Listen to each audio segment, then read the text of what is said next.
Calon Wakil Gubernur Banten Dimyati Natakusumah mengungkapkan kesiapan jelang pengumuman nomor urut.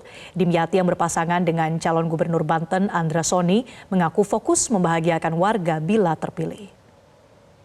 Banten ini jangan berbisnis dengan rakyat.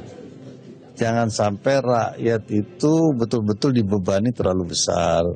Maka kita harus betul-betul berpihak kepada masyarakat, berpihak kepada buruh, berpihak kepada orang kecil. Maka dengan sendirinya kita juga ingin mereka memiliki lapangan pekerjaan.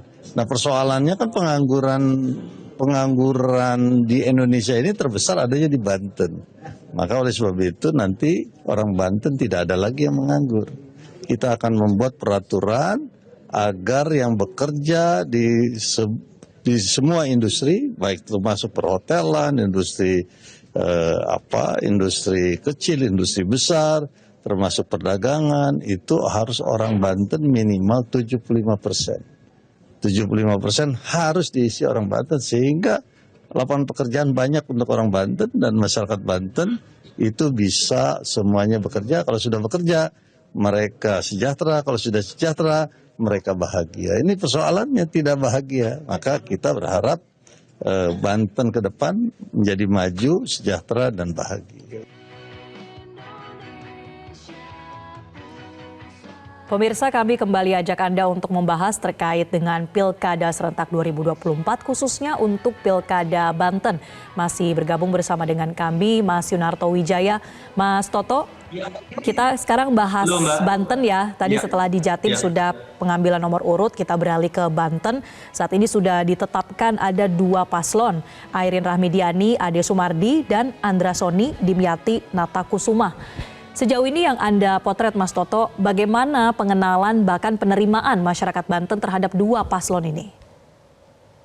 Iya, Banten ini juga ada dramanya yang menarik ya, karena kita tahu dalam konteks pembentukan koalisi, termasuk drama terkait dengan keputusan MK yang mengeliminir batasan threshold 20%, lalu kemudian sempat ada demo besar menolak adanya rencana revisi Undang-Undang Pilkada. Dan akhirnya ketika kembali menjadi keputusan MK, tidak lagi dibutuhkan angka 20%, apa yang kemudian memang tadinya sempat membuat geger, yaitu koalisi Kim Plus yang dikatakan akan menjegal Airin karena tidak akan memenuhi prasyarat, itu kemudian menjadi berubah situasinya. Dan kalau kita lihat memang jadi menarik, kenapa sih Airin sampai membuat geger kalau tidak dimajukan oleh Kim Plus? Karena memang anomali. Airin ini surveinya tinggi sekali, bahkan setahu saya mencapai angka sekitar 70%. Jadi di atas kertas, pertama ada pertanyaan, kenapa Airin tidak dimajukan oleh Kim Plus? Kenapa? Karena asal dari partainya Airin ini Golkar. Golkar ini kan bagian dari Kim Plus. Itu yang menyebabkan orang menyamakan kemudian situasi di Banten dalam konteks pencalonan agak mirip dengan Jawa Barat, walaupun kalau Jawa Barat ada posisi Ridwan Kamil digeser kemudian ke Jakarta supaya kemudian kader Gerindra bernama Deddy Mulyadi bisa maju. Nah, bagaimana kemudian drama selanjutnya adalah bagaimana Golkar dalam sehari bisa mengubah dukungannya dari Andra Soni dengan Dimyati tiba-tiba setelah deklarasi atau pengumuman resmi oleh Megawati Soekarno Putri untuk mendukung Airin, lalu kemudian Golkar kembali lagi ke Airin, sepertinya tidak mau kehilangan kader terbaiknya yang memang disurvei tinggi sekali. Jadi kalau pertanyaan tadi secara tingkat pengenalan, secara survei, di atas kertas memang Airin unggul.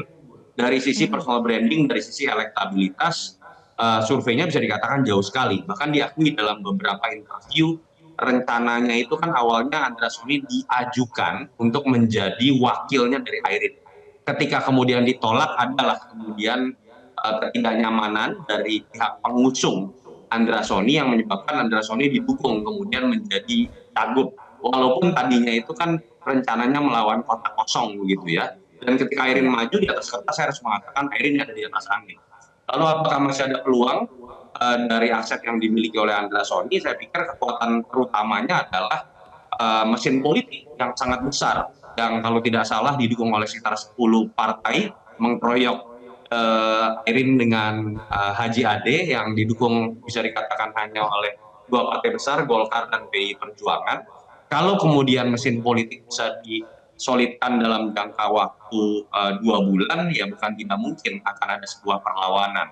Walaupun kita tahu dalam sejarahnya faktor mesin politik kekuatan koalisi partai itu faktor sekunder. Faktor yang paling kuat tetap adalah kekuatan personal branding atau ketokohan dari masing-masing cagup ataupun cawagup yang di atas kertas masih dimiliki oleh Airin. Kedua, saya pikir wakilnya itu juga Pak Dimyati itu kekuatan tersendiri. Kita tahu Pak Dimyati ini dulu ketua DPW P3 sebelum berpindah ke PKS. Istrinya pun adalah bupati dari Pandeglang, bahkan disebut ada dinasti politik tersendiri dari keluarga Natakusuma. Itu juga menurut saya sebuah faktor pelengkap. Titik lemahnya malah ada di Andra Soni sendiri yang kita tahu levelnya masih ada di level DPRD dan suaranya tentu saja perolehannya masih jauh ya dibandingkan dengan Dimyati Natakusuma misalnya ketika maju di DPR. Itu yang menurut saya masih jadi PR untuk bisa didongkrak. Makanya all out-nya Bang Dasko nih, Sufmi Dasko kalau kita lihat kan panglima perang di belakang layar dari Banten untuk mendukung Andra Soni sampai menjadikan yang namanya Raffi Ahmad ini menjadi ketua tim ses yang dianggap mungkin bisa mendongkrak. Walaupun dari pengalaman yang kita lihat nama besar ketua tim ses itu tidak memiliki pengaruh besar, nama besar dan sepak terjang dari cagup lah yang akan berpengaruh, dan itu PR besar ketika ada gap yang besar antara nama besar Airin dengan Andra Soni yang bisa dibilang tokoh baru kalau kita bicaranya di level pilgub. Oke, ternyata banyak yang menarik ya yang membuat Pilgub di Banten ini terus menjadi sorotan nasional begitu karena drama ketika kemarin pencalonan bahkan sampai ya betul sekali terjadi drama dan dinamika yang tadi Anda ceritakan ya Mas Toto, bagaimana soliditas dari Kim ini nampaknya Kim Plus begitu diuji dalam Pilgub Banten. Ini menarik, kita akan lanjutkan pembahasan terkait Pilgub Banten Mas Toto, tapi kita jelajahi cara baru mendapatkan informasi. Download Metro TV Extend sekarang.